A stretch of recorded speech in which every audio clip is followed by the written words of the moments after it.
अपनी सहेली के विवाह समारोह में भाग लेने के बाद दीप्ति आलोक जी के साथ रात के 11 बजे वापस लौटी।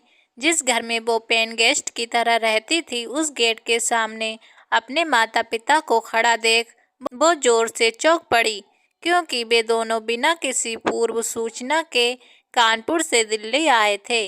मम्मी पापा, आप दोनों ने आने की कोई खबर नहीं दी। कार से उतरकर बहुत खुश नजर आ रही दीप्ति ने अपनी माँ गायत्री के गले लग गई। हमने सोचा इस बार पहुंचकर देखा जाए कि तुम यहाँ अकेली किस हाल में रह रही हो। अपने पिता उमाकांत की आवाज में नाराजगी और रूखेपन के भावों को पढ़ दीप्ति मन ही मन बेचैन हो उठी। मैं बहुत मजे में हूँ पापा। उनकी नाराजगी को नजरअंदाज करते हुए दीप्ति उमाकांत के भी गले लग गई। आलोक जी इन दोनों से पहली बार मिल रहे थे। उन्होंने कार से बाहर आकर अपना परिचय खुद ही दिया।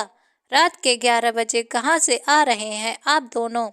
उनके इस सवाल को पूछते हुए उमाकांत ने अपने होठों पर नकली मुस्कुराहट सजा ली। दीप्ति की पक्की सहेली अंजू की आज शादी थी। वो इसके ऑफिस में काम करती है। ये परेशान थी कि शादी से घर अकेली कैसे लौटेगी। मैंने इसकी परेशानी देखकर साथ चलने की जिम्मेदारी ले ली। अकेले लौटने का डर मन से दूर होते ही शादी में शामिल होने की इसकी खुशी बढ़ गई। मुझे अच्छा लगा, आलोक जी ने सहज भाव से मुस्कुराते हुए जवाब दिया। अकेली लड़की के लिए रात को इतनी ज्यादा देर तक घर से बाहर रहना ठीक नहीं होता है। बेटी दीप्ति को सलाह देते हुए उमाकांत की आवाज में कुछ सख्ती के भाव उभर आए। दीप्ति कुछ बोलने से पहले आलोक जी ने कहा, उमाकांत जी, देर रात के समय दीप्ति को मैं ही कहीं आने जाने नहीं देता हूँ। इस मामले में आप दोनों को फिक्र करने की कोई ज़रूरत नहीं है।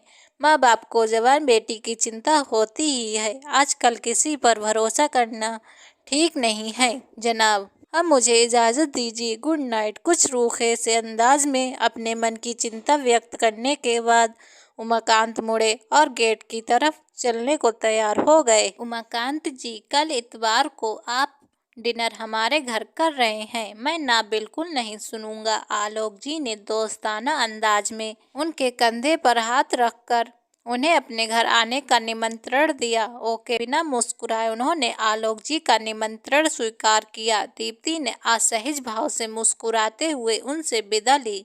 गुड नाइट सर, मैं सुबह ठीक 9 बजे पहुंच जाऊंगी। Thank you and good night. Alok ji ने उससे हाथ मिलाने के बाद गायत्री को हाथ जोड़कर नमस्ते किया और कार में बैठ गए। उन्हें अपने घर पहुंचने में 5 मिनट लगे। अपनी पत्नी उषा की नज़रों से वे अपनी मन की बेचैनी छिपा नहीं पाए थे। उषा की सवालिया नज़रों के जवाब में उन्होंने कहा, दीप्ति के माता पिता कानपुर से आए हैं। उन्हें दीप्ति का मेरे साथ इतनी देर से वापस लौटना अच्छा नहीं लगा। मुझे लग रहा है कि वे दोनों इस कारण तरह तरह के सवाल पूछकर उसे जरूर परेशान करेंगे। उन्हें अपनी बेटी पर विश्वास करना चाहिए। उषा ने अपनी राय जाहिर की। उसके पिता मुझे तेज गुस्से वाले इंसान लगे हैं। मुझे उनका विश्वास जीतने के लिए कुछ और देर उनके साथ रुकना चाहिए था। हम कल उन्हें घर बुला लेते हैं। मैंने दोनों को कल रात डिनर के लिए बुला लिया है। गुड। तुम सुबह अनीता और राकेश को भी कल डिनर यहीं करने के लिए फ़ोन कर देना। ओके। कुछ देर बाद अमेरिका में रह रहे अपने बेटे अमित और बहू वंदना से बात करके उनका मूड कुछ सही हुआ। वे दोनों अगले महीने घर आ रहे हैं। ये खबर सुन वे खुशी से झूम उठे थे। कमर दर्द से परेशान उषा नींद की गोली लेने के बाद जल्दी सो गई थी। आलोक जी दीप्ति की फिक्र करते हुए कुछ देर तक करवटें बदलते रहे। सुबह 9 बजे से कुछ मिनट पहले दीप्ति अपनी माँ गायत्री के साथ उनके घर पहुंच गई। इस कारण उसके साथ बात करने का मौका नहीं मिला। वैसे उन्हें माँ बेटी सहज नजर नहीं आ रही थी। इस बात से उन्होंने अंदाजा लगाया कि बीती रात दीप्ति के साथ उसके माता पिता ने उसे डांटने समझाने का काम जरूर किया होगा। उन तीनों को फिजियोथेरेपिस्ट के यहाँ से लौटने में 1.5 घंटा लगा। तब तक आलोक जी ने सबके लिए नाश्ता तैयार कर दिया था, लेकिन गायत्री ने सिर्फ चाय पी और अपने पति के पास जल्दी वापस लौटने के लिए दीप्ति से बार बार आग्रह करने लगी। वो अपनी माँ के साथ जाने को उठकर खड़ी तो जरूर हो गई, पर उसके हाव भाव सब बता रहे थे कि उसे गायत्री का यूं शोर मचाना अच्छा नहीं लग रहा था। पिछली रात वो 2 बजे सो सकी थी। उसके माता पिता ने कल उसे डांटते हुए कहा था, अपनी दौलत और मीठे व्यवहार के बल पर ये आलोक तुम्हें गुमराह कर रहा है। बड़ी उम्र के ऐसे चालाक पुरुषों के जवान लड़कियों को अपने प्रेम जाल में फंसाने के किस्से किसने नहीं सुने हैं। तुम्हें इस इंसान से फौरन सारे संबंध तोड़ने होंगे, नहीं तो हम बोरिया बिस्तरा बंधवा कर तुम्हें वापस कानपुर ले जाएंगे। उमाकांत ने उसे साफ साफ धमकी दे दी थी। दीप्ति ने उन्हें समझाने की बहुत कोशिश की, पर वे दोनों कुछ सुनने को तैयार ही नहीं थे। तब धीरे धीरे उसका गुस्सा भी बढ़ता गया। बिना सबूत और बिना मुझसे पूछे आप दोनों मुझे कैसे चरित्रहीन समझ सकते हैं। दीप्ति जब अचानक गुस्से से फट पड़ी, तब कहीं जाकर उसके माता पिता ने अपना सुर बदला था। चल मान लिया कि तू भी ठीक है और ये आलोक जी भी अच्छे इंसान है, पर दुनिया वालों की जबान तो कोई नहीं पकड़ सकता है। बेटी, हमारा समाज ऐसे बेमेल रिश्तों को न समझता है न स्वीकार करता है। तुझे अपनी बेकार की बदनामी से बचना चाहिए। उसे यूं समझाते हुए जब गायत्री एकाएक रो पड़ी, तो दीप्ति ने उन दोनों को किसी तरह की सफाई देना बंद कर दिया था।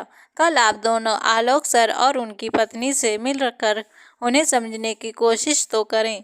अगर बाद में भी आप दोनों के दिलों में उनके प्रति भरोसा नहीं बना, तो आप जैसा कहेंगे मैं वैसा ही करूंगी। ये आखिरी बात कहकर दीप्ति ने उन्हें गेस्ट रूम में सोने के लिए भेज दिया था। सुबह जागने के बाद दीप्ति की अपने माता पिता से ज़्यादा बातें तो नहीं हुई, बस दोनों पार्टियों के बीच तनाव भरी खामोशी लंबी खिंची थी। वे तीनों रात को 8 बजे के करीब आलोक जी के घर पहुंचे। उन्होंने अपनी पत्नी के साथ साथ उनका परिचय ऋतु और शिखा नाम की 2 लड़कियों से भी कराया।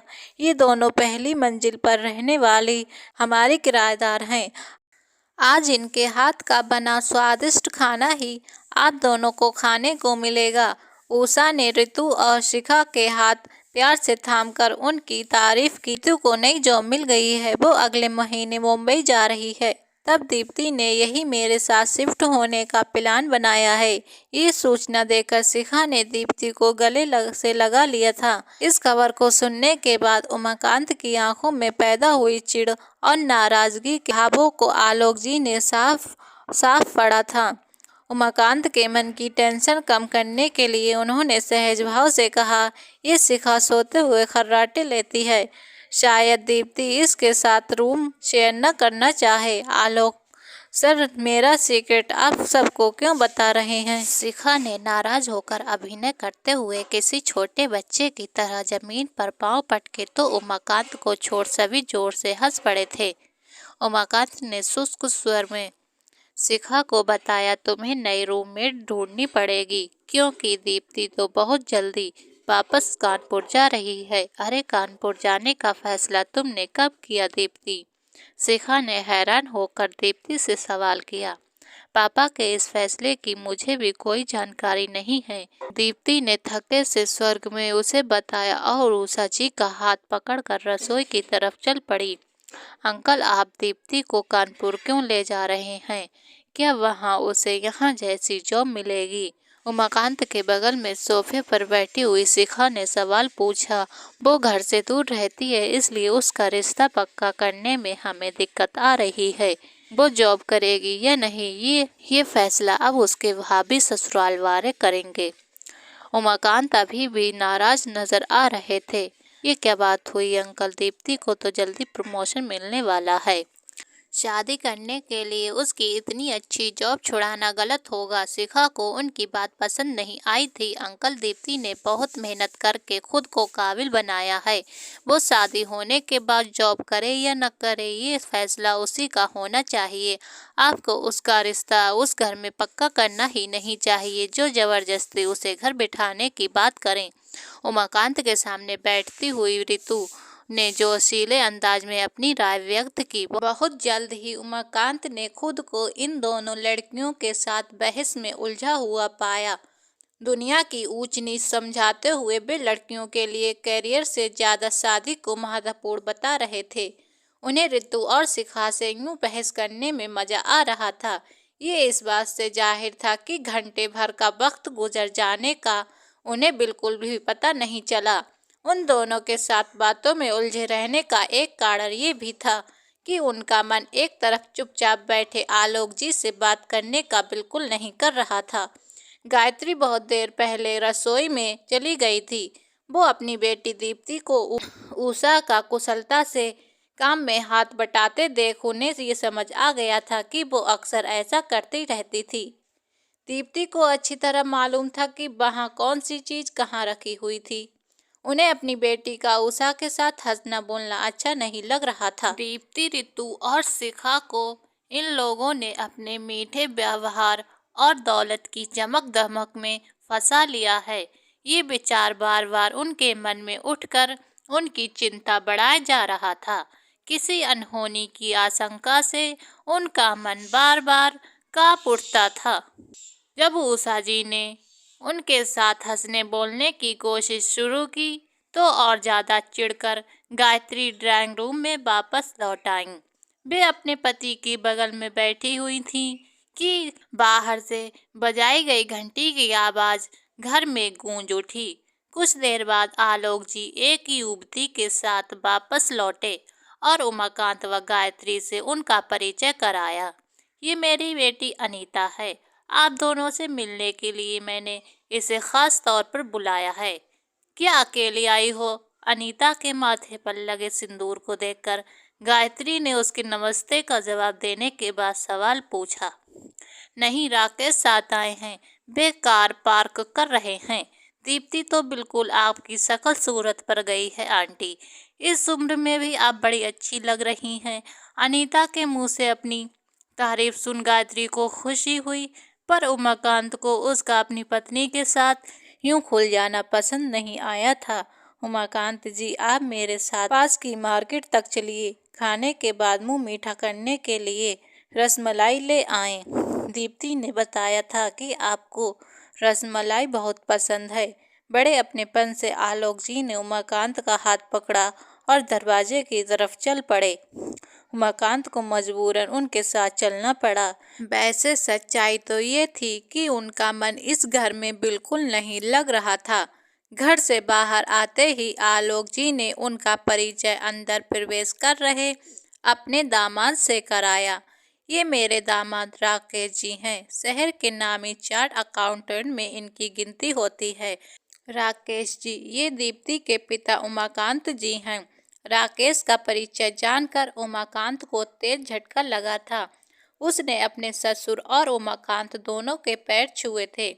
उम्र में अपने से 8-10 साल छोटे राकेश से अपने पांव छुआना उनको बहुत अजीब लगा। उन्होंने बुदबुदाकर राकेश को आशीर्वाद सा दिया और बहुत बेचैनी महसूस करते हुए आगे बढ़ गए।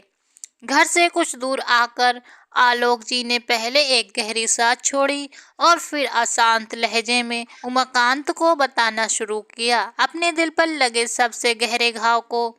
मैं आपको दिखाने जा रहा हूँ। चार्ट अकाउंटेंट बनने का सपना देखने वाली मेरी बेटी अनीता राकेश की फार्म में जॉब करने गई थी।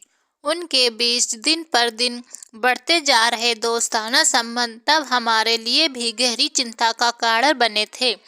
उमाकांत जी, जब मेरी बेटी ने अपने से उम्र में 17 साल बड़े विधुर राकेश से शादी करने का फैसला हमें सुनाया तो हमारे पैरों तले जमीन खिसक गई थी। जिस आक्रोश, डर और चिंता को आप दोनों पति पत्नी दीप्ति और मेरे बीच बने अच्छे संबंध को देखकर आज महसूस कर रहे हैं, उन्हें ऊषा और मैं भली प्रकार समझ सकते हैं, क्योंकि हम इस राह पर से पहले गुजर चुके हैं। जिस पीड़ा को अनीता का बाप होने के कारण मैं झेल चुका हूँ, वैसी पीड़ा आपको कभी नहीं भोगनी पड़ेगी। ऐसा वचन मैं आपको इस वक्त दे रहा हूँ। उमाकांत जी, आपकी बेटी का कैसा भी अहित मेरे हाथों कभी नहीं होगा। इस महानगर में अनगिनत युवा पढ़ने और जॉब करने के लिए आए हुए हैं। उन सबको अपने घर वालों की बहुत याद आना स्वाभाविक ही है। घर से दूर अकेली रह रही लड़कियों के लिए बड़ी कम उम्र वाले किसी प्रभावशाली पुरुष के बहुत निकट हो जाने को समझना भी आसान है, क्योंकि वो लड़की अपने पिता के साथ को परदेश में बहुत मिस करती है। जिन दिनों राकेश ने मेरी बेटी को अपने प्रेम जाल में फंसाया, उन दिनों उषा और मैं भी अपने बेटे बहू के पास रहने अमेरिका गए हुए थे।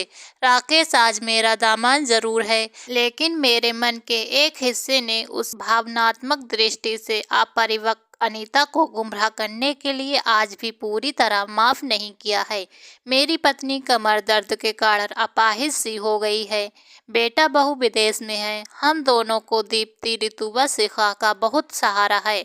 सुख दुख में ये बहुत काम आती हैं। हमारे बदले में हम इन्हें घर जैसी सुरक्षा व प्यार भरा परिवेश देने का प्रयास दिल से करते हैं। हम सब ने एक दूसरे को परिवार के सदस्यों की तरह अपना लिया है।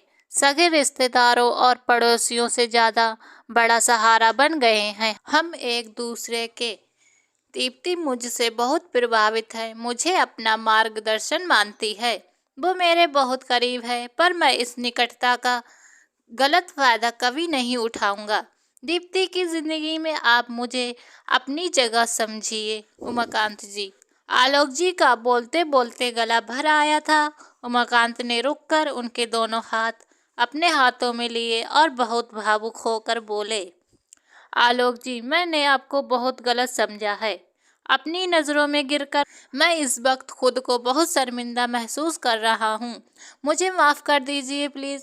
वे दोनों एक दूसरे के गले लग गए। उनकी आंखों से बह रहे आंसुओं ने सारी गलतफहमी दूर करते हुए आपसी विश्वास की जड़ों को सींच मजबूत कर दिया था। कहानी कैसी लगी कमेंट करके ज़रूर बताएं। कहानी पसंद आई हो तो एक लाइक और चैनल को सब्सक्राइब करें।